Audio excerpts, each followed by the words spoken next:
This time, the theme for this conference has been taken from Song of Solomon. ప్రభుకి స్తోత్రములో ఈసారి ఈ అంశము ఈ ప్రత్యేక కూడిక నిమిత్తమే పరమగీతముల నుండి తీయబడినటువంటి వాక్యం. And chapter 2. రెండవ అధ్యాయం and verse 13. 13వ వచనం.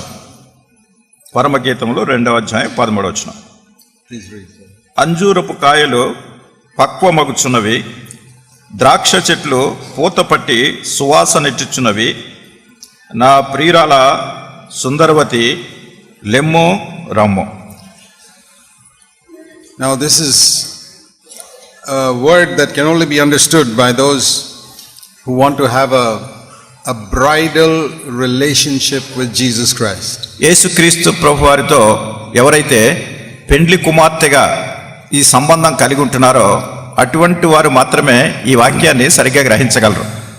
We need to understand that God dealt with Israel in one way and he deals with the church now in another way. మనం గ్రహించవలసినటువంటి సంగతి ఏమిటంటే దేవుడు ఇశ్రాయేలీయులను ఒక విధంగా ఆయన సంధించినాడు, ఇది నాలో ఉన్నటువంటి ఈ సంఘాన్ని మరి ఒక రీతిగా ఆయన సంధిస్తుంటున్నారు.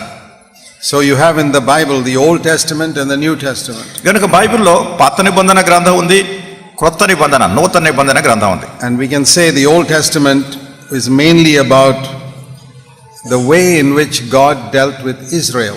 మరి పాత నిబంధనలో ప్రాముఖ్యంగా ఇశ్రాయేలీయులతో ప్రజలు ఏ రీతిగా వారిని సంధించినాడు అనే సంగతులు అక్కడ ప్రాముఖ్యంగా ఉంటాయి. He dealt with them by the law that he gave them. వారికి అనుగ్రహించినటువంటి ధర్మశాస్త్రాన్ని అనుసరించి ఇశ్రాయేలు ప్రజలను ఆయన సంధించినాడు. So the big word in the Old Covenant is the law. కనుక పాత నిబంధనలో ఉన్నటువంటి ఒక పెద్ద మాట ఏమిటంటే ధర్మశాస్త్రం అనేటటువంటిది.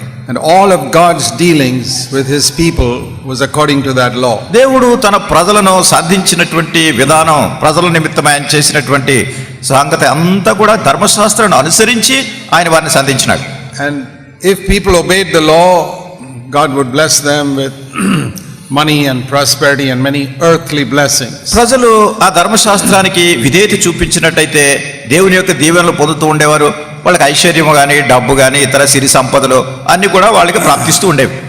And if they did not obey the law, then God would punish them with sickness and famine and no rain and things like that. వారు ధర్మశాస్త్రానికి విధేయత చూపించకపోతే ఆశీర్వాదాలు వచ్చేవి కాదు, వాళ్ళకి రోగం వచ్చేది, కరువు వచ్చేది, వర్షం కురిసేది కాదు, ఎన్నెన్నో బాధలు కూడా వెళ్తూ ఉండేవారు. So in those days God's people obeyed him because they wanted earthly blessing. కనుక ఆ దినాల్లో ప్రజలు ఈ భూ సంబంధమైనటువంటి ఆశీర్వాదాలు వారికి కావాలి అనేటటువంటి ఉద్దేశంతోనే ఈ ధర్మశాస్త్రాన్ని వాళ్ళు అనుసరిస్తూ ఉండేవారు.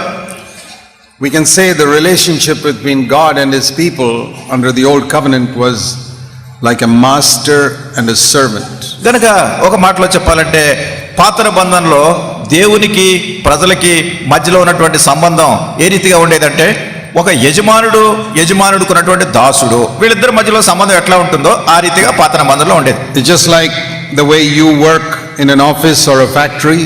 ఇప్పుడు ఎలా ఉంటుందంటే మీరు ఏదైనా ఒక ఆఫీస్లో కానీ ఫ్యాక్టరీలో కానీ మీరు పనిచేస్తున్నారు అనుకోండి, or you work in somebody's house, లేకుంటే ఎవరైనా వేరే వాళ్ళ ఇంట్లో పనిచేస్తున్నారు అనుకోండి, or somebody works in your house, లేకుంటే ఎవరైనా మీ ఇంట్లో పనిచేస్తున్నారు అనుకోండి. it is a master servant relationship. ఇది ఎలా ఉంటుందంటే యజమానుడు దాసి వీళ్ళకు ఉన్నటువంటి సంబంధం లాంటిది. And whether you work in a house or an office or a factory, you get a salary for your work. మీరు ఇంట్లో పనిచేసినా, ఆఫీస్లో పనిచేసినా, ఫ్యాక్టరీలో పనిచేసినా, ఎక్కడ పనిచేసినా మీరు చేసినటువంటి పనికి జీతం వస్తుంది. Or if you do something wrong, you may be punished or dismissed from your job. ఒకవేళ మీరు ఏదైనా తప్పు చేశారనుకోండి, తప్పుకు నిమిత్తమై మిమ్మల్ని శిక్షించవచ్చు, లేకుంటే ఉద్యోగంలోంచి తీసేయచ్చు. And we work in order to please our master. కనుక మన యజమానుని సంతోషపెట్టడానికి మనం పనిచేస్తూ ఉంటాం. And you will not work if you don't get a salary. ఒకవేళ మీకు జీతం లేదనుకోండి, మీరు పనిచేయరు. Even if somebody comes to work in your house, they will work only if you give them a salary. ఎవరైనా మీ ఇంట్లో పని చేయడానికి వచ్చిన వాళ్ళు కూడా అంతే, మీరు ఏదో వాళ్ళకి జీతం ఇస్తున్నారు కనుక వాళ్ళు పని చేస్తున్నారు. So that is how all the people in the Old Testament served God. ఆ రీతిగా పాత నిబంధనలో ఉన్నటువంటి ప్రజలందరూ కూడా దేవుణ్ణి ఆ రీతిగా సేవించినారు. They were working for someone who was the master and ruler of the universe. ఈ సర్వ ప్రపంచానికి యజమానుడిగా దాన్ని పరిపాలించే వ్యక్తిగా ఉన్నటువంటి వ్యక్తికి వాళ్ళు సేవ చేస్తూ ఉండేవారు, పరిచయం చేస్తూ ఉండేవారు. But God did not want that type of relationship with man. అయితే దేవుడు మానవునితో కలిగి కోరినటువంటి సంబంధం అది కాదు. We can say the whole Old Testament was only like a preparation for what God finally wanted to do. మరి దేవుడు అసలు చివరికి అంతిమంగా ఏం చేయాలనుకుంటున్నాడు అనేటటువంటి దానికి ఈ పాత నిబంధనలో జరిగిన సంగతులన్నీ కూడా ఒక రకమైన సిద్ధపాటు మాదిరిగా ఉంది. It was a preparation for the day when God would come to earth in the form of man as Jesus Christ. దేవుడు మానవునిగా యేసుక్రీస్తు ప్రభు అనేటటువంటి పేరుతో మానవ రూపంలో రావటానికి ముందు జరిగినటువంటి సిద్ధపాటు ఇదంతా పాత నిబంధనలో ఉన్నది. If God had come to earth as Jesus Christ right at the beginning of the Old Testament, nobody would have understood what he came for. మరి ఒకవేళ యేసుక్రీస్తు ప్రభు అనే పేరుతో దేవుడే ఈ లోకానికి వచ్చినప్పుడు పాత నిబంధన ప్రారంభంలో జరిగితే వాళ్ళకి అసలు ఎవరికి అర్థమై ఉండేది కాదు అసలు ఎందుకోసం వచ్చారు ఈయనని.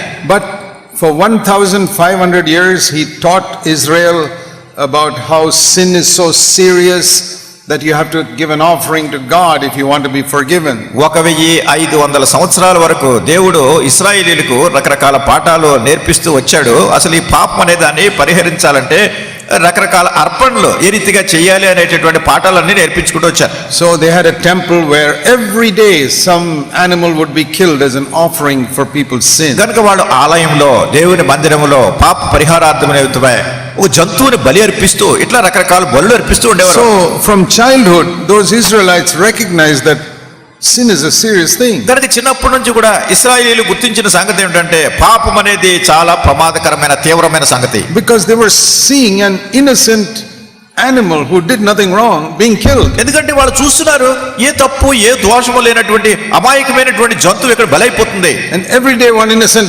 animal is killed. ప్రతిరోజు కూడా ఒక అమాయకమైనటువంటి జంతువు బలైపోతుంది. And imagine children growing up and seeing this all the time. మరి ఊహించండి పిల్లలు పెద్దోళ్ళు అవుతున్నారు, సమయం అంతా ఈ సంగతులు గమనించి చూస్తున్నారు వాళ్ళు. That is why those people had a fear of God. ఆ రీతిగా ఆ ప్రజలు దేవుని ఎడల భయం కలిగి ఉండేవారు. And that is what God was trying to teach them first. అదే మొట్టమొదటిగా దేవుడు నేర్పించుకున్నటువంటి సంగతి. That sin is a very serious thing. పాపం అనేటటువంటిది చాలా తీవ్రమైనటువంటి సంగతి. It was to teach them that God gave them the law. మరి దీన్ని నేర్పించడానికి దేవుడు వాళ్ళకి ధర్మశాస్త్రాన్ని ఇచ్చినాడు. So but that was not God's final purpose. అయితే దేవుని యొక్క అంతిమమైనటువంటి చివరి ఉద్దేశం అది కాదు. And it's very wonderful to see what God's final purpose was. మరి దేవుని యొక్క చివరి ఉద్దేశం ఏమిటో తెలుసుకోవడం అనేది చాలా ఆశ్చర్యకరమైన అద్భుతకరమైన సంగతి.